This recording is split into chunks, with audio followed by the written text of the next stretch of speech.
What's up guys, it's Smith here from GamersHeroes.com and today we've got a really cool guide for you. The ultimate guide to Dondoko Island in Like a Dragon Infinite Wealth. I actually said Dondoko right there. We're going to go over absolutely everything in this video. How to get best guest satisfaction, how to unlock the island, absolutely everything. No filler, no plugs, straight to it. So, how do you unlock the island? You need to get to chapter 6 in the story first. You will then get a sub-story that is mandatory. Complete the sub-story and you will get Dondoko Island unlocked. It does take maybe 10, 15 hours. It's going to take a couple of days of play depending on how hardcore you are. So it is a bit lengthy, but it's really worth it when you get here. So what do you have to do? The first time you arrive here, you will find all of the areas covered in junk. So what you have to do is get out your trusted baseball bat and take out the garbage, a bit like this, funnily enough. Each time you remove the trash, it will reduce the overall cost to clear the area safe for construction. So do it as much as you can. Wake up in the day, gather the materials. I'll go over that in a second. And then just clear as much trash as you can. When you wake up the next day, all the rubbish will be back. Clear it again. Keep doing that until it gets down to the cheapest possible level. Once you've done that, you need to build your lodgings. And the lodgings are constructed from this burly chap in here, I think. So you can purchase your lodgings here. You start off with some rubbish ones. You can get a couple out in the real world, but you can't get those till really late. And it goes all the way up to S rank. So the rank is only important based on your guests. So to begin with, put your rank F1 down. That's fine. You are limited on the amount you can make. So if I show you the map here real quick, you can have 2 in the south and 3 in the north in any combination of areas. So I'll get to the areas in a second.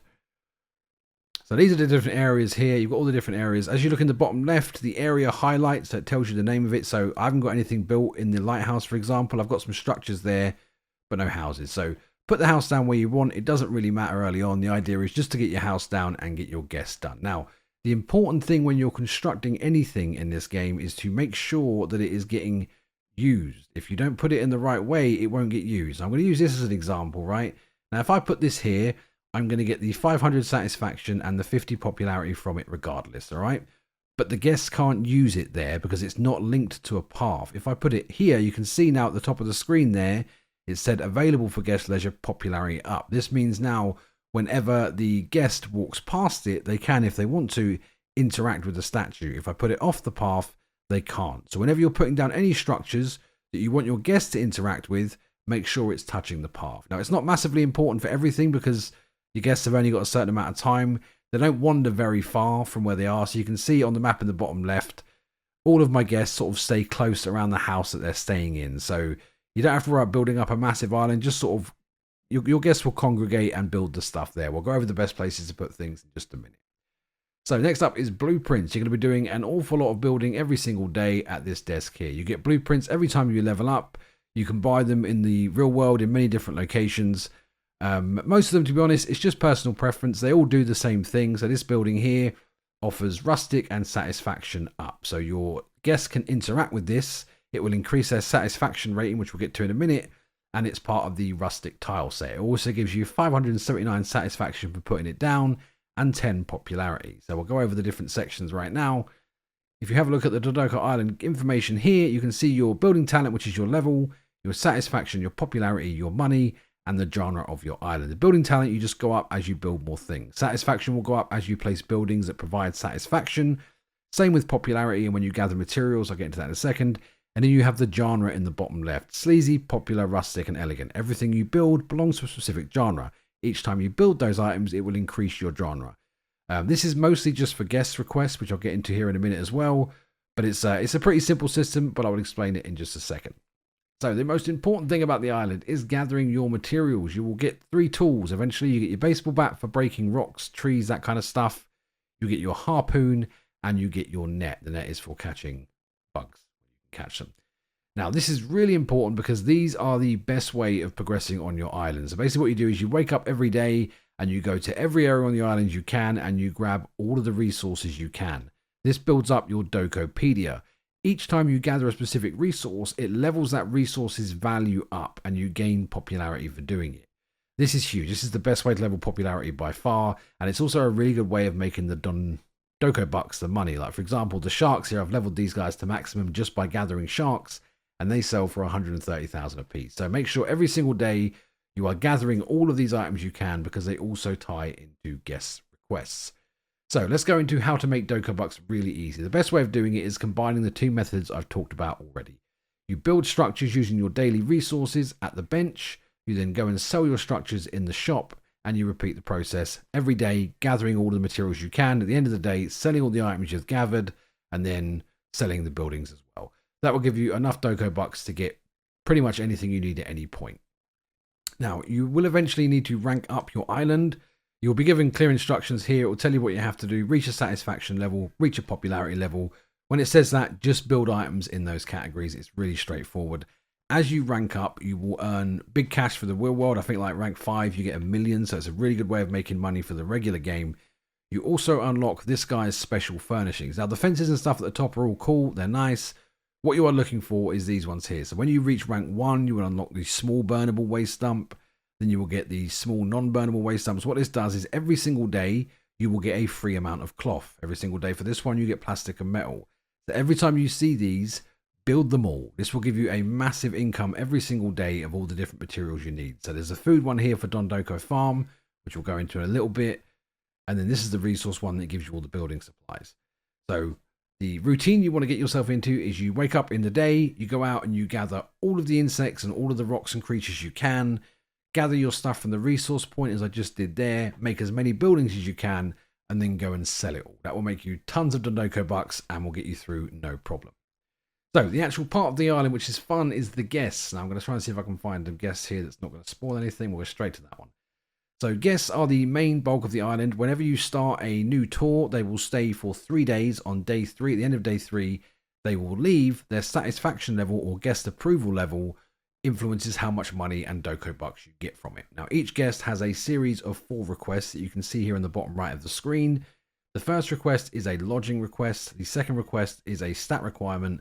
Third request is an environmental requirement, and the last request is part of the catalog. So for the first one, it's very simple. They will tell you, I want to stay at rank C or at least rank B. You need to make sure the lodging at least matches that. If you put it higher, they will get a bigger boost to their guest approval, but it's not required as long as it matches. The second one is just about building an island with the right amount of satisfaction or popularity. The third one is about the genre of your island. So you see this one here wants a fairly rustic island. This one wants sleazy items. So for this one, you would just build 5 sleazy things. Anywhere on the island, it's fine. For this one here, you need to make sure you have a fairly rustic island theme. This goes back to the Dondoko Island genres. You can see here you've got sleazy, pop, rustic, and elegant down there in the corner. Ignore the very bottom white bar that goes across them all. The first bar on there, the first white line, is fairly. After that, it's very and so forth. So if they ask for that particular request and you don't have it, just place those structures to level up that particular one and you'll get it in no time at all. And then the final one is about the Dokopedia. So some of them will say, I want to see gold ore. You don't have to have the gold ore on you. You don't have to give it to them as a gift. All you have to do is have it in your Dokopedia and they will complete that particular objective. Right, moving on to your own personal lodgings up here, you have Kasuga's house. Now this is very simple. Anything you can build outside, you can put inside, assuming it fits. Obviously, you can't put a massive building in there. And this determines the amount of hearts that you have available to you for the fighting scenes. As you can see here, I've got a bunch of extra stuff built in. Once you fill it out enough and you put enough furnishings inside, you will have the opportunity to upgrade your house. This doesn't really do much other than the fact it puts an extra floor for you to build stuff on, which is cool if you like the building side of things. But you can also renovate the outside of it by going inside the main shop and speaking to the fella there. So once you've got the 10 hearts, there's no mechanical reason for upgrading the house, but it does give you a lot of space to be able to upgrade and add cool new things. So let's go into the best way to build your island. Now, as I said before, you've seen the guests and you've seen their requests, right? So these guys here, this one likes Rustic Island, right? This one likes Rustic. These are all Rustic people other than a sleazy one down there, an elegant one there. So this won't happen too much early on because you won't have a lot of guests. But as you get a lot of guests, you'll be able to bundle these guys up. So you can put all of your Rustic people in the same house. So let's see the map here. So if we say we put them in the southwest house down there, all the Rustic people that live in there, you then fill that area with Rustic objects. Again, you don't have to do this. All this does is makes getting the maximum satisfaction for the guests a little bit easier, but you can skip most of that, to be honest. So you can build the item as freely as you want, or if you just want a little bit of help getting the maximum satisfaction, put the Rustic guests in the same house and put Rustic objects around them. The same with the sleazy guests, the same with the elegant guests, and the same with the popular guests. Once you progress far enough into the Dondoko Island section, you will unlock guest souvenirs. These are special gifts that you can make. I've already manufactured them all here. These again just serve as a way to boost your guest satisfaction level. So I'm on day 3 right now. If I go and look at my guests, not that one there, this one here. This is the maximum level happiness. They're already purple faced. There's no point me giving them any gifts, anything like that. I've given no gifts to any of these guys. They've just woken up, come out of their house, and they've seen items they like, and that's it. If you're struggling with the level of happiness, you can make gifts and then go and wave to them and give them gifts, but again, not necessary. One of the best things you can do is to request a campfire. This is a feature unlocked as you get to 3-star resort, I think. This costs 100,000 Dokobucks, which using the methods in this video is next to nothing, and this will give your guests a big boost of happiness once every 3 days. I usually do it on the last day just because it's a bit more thematic, but you can do it whenever. Now, the best way to really make the maximum amount of money here is to get new guests. So you can get commercials from this kid here. They cost 100,000 and 200,000, and they will give you a bunch of guests. You can also get guests just by leveling up your resort. And then in the real world, whenever you're exploring, sometimes you will see characters with a little palm tree symbol above their head. These are quite often characters you've interacted with. So if you finish a sub-story, go away, come back a bit later, some of the characters in that sub-story will join you on the island as guests. There is absolutely tons, I think 50 plus at least. We've got a big guide for it up on the website. It's way too big to put in a video, but make sure you go and check that out if you want to get yourself some high S-tier guests. Right, I think that's pretty much everything I've covered in the video, other than the farm. The Dondoko Farm is really good. I unlocked it quite late, so I didn't get a lot of use out of it as much as I'd want.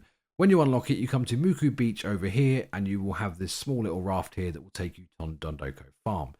This links up with one of the other main mechanics in the game, the mini games, the Sujimon stuff, which is basically Pokemon style stuff.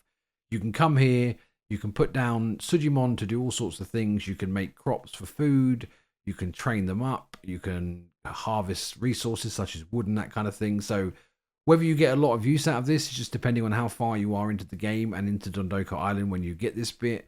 The best thing about the farm, honestly, is just the resource materials. So right here, for example, they're always starfish, so you'll max your starfish really, really quickly. These ones over here are always coral, so you will max the coral really quickly.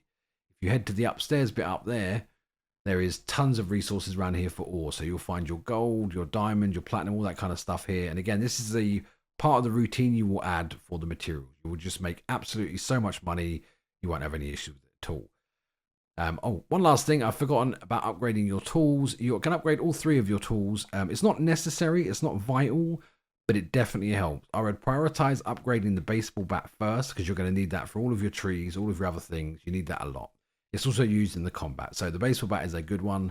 After that, I would definitely upgrade the fishing harpoon, because the fish, as you've seen, the shark, some of the most valuable items on Dondoko Island are fish, and you want to be able to gather those as quickly as possible. To upgrade your tools, you just come and speak to this guy here. So guys, if you've got any other questions about Dondoko Island, post a comment down below. Just make sure when you're building stuff, it links to a path. I had an issue with that for so long and wondered why stuff wasn't going up, but that should be everything you need to know. So guys, nice and quick, nice and easy. Get what you need and get back to the game. If we helped you out today, do like and subscribe. We do appreciate it, and I'll see you in the next one. Take care now.